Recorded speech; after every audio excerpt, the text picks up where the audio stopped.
My name is Nicholas Mello, and this is my presentation on what are constellations. Now, what exactly constitutes a constellation? A constellation are stars in the sky that are grouped together to form a recognizable pattern. Commonly known constellations include Ursa Minor, Orion, Draco, and Andromeda. There are 88 constellations officially recognized by the International Astronomical Union, or the IAU for short. This is a picture of a constellation map.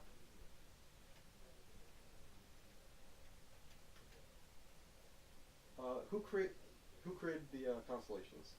Well, there's evidence that people have been mapping the night sky for over 17,000 years. There were French cave paintings that were recently found, and there are some cave paintings that have some correlations with the night sky. However, the majority of the 88 constellations are attributed to the Greeks. This is one of the cave paintings that were found.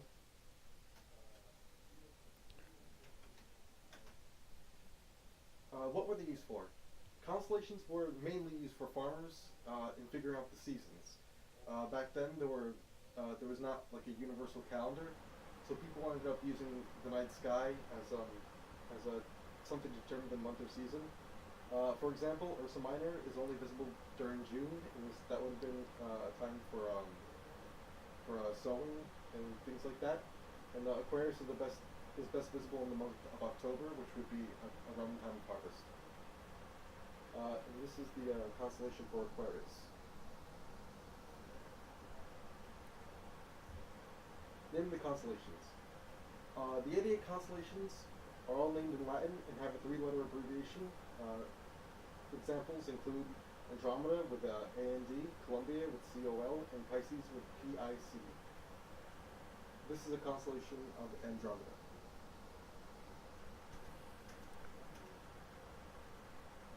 Now, what do their names mean? Most of the constellations are named after myths and legends, usually having a religious basis, like Hercules and Perseus.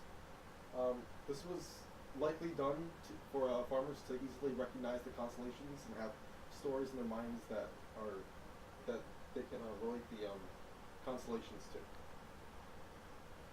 An example of this is the constellation Orion,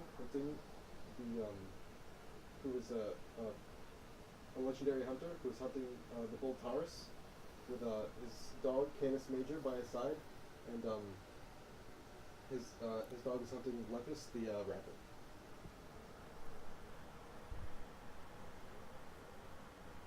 Constellations are also closely linked with astrology. It is widely believed that the zodiac, as we know it today, was first created by the Babylonians and was later adopted by the Greeks. It was believed that based off of certain constellations you were born under, that a horoscope could predict daily occurrences and determine your personality traits, and it's still a practice that we use today, that some of us use today. And this is a zodiac calendar.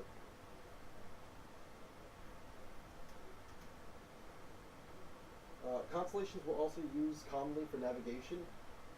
Ship navigators would often use Polaris, which is part of Ursa Minor, in order to determine the latitude they were at when they were out at sea in their ships.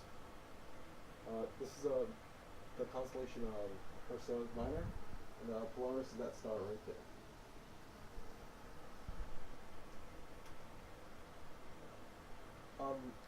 The constellations are also separated by hemispheres. There are 36 northern constellations, which can be best seen from the northern hemisphere. And most of these are what the Greek.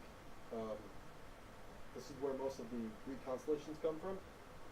And there are also 52 southern constellations, which were more recently discovered, or most of them were, and they can be seen better from the southern hemisphere.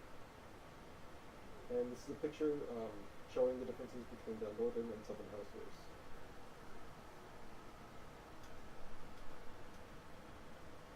My conclusion is, whether it was for farming, the stars have both served as a guide and a constant in nature which we can rely upon, and I hope that you've enjoyed the presentation that I've given, and I'm going to leave it with this picture.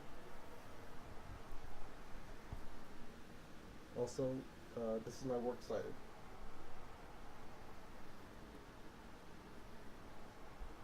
Thank you.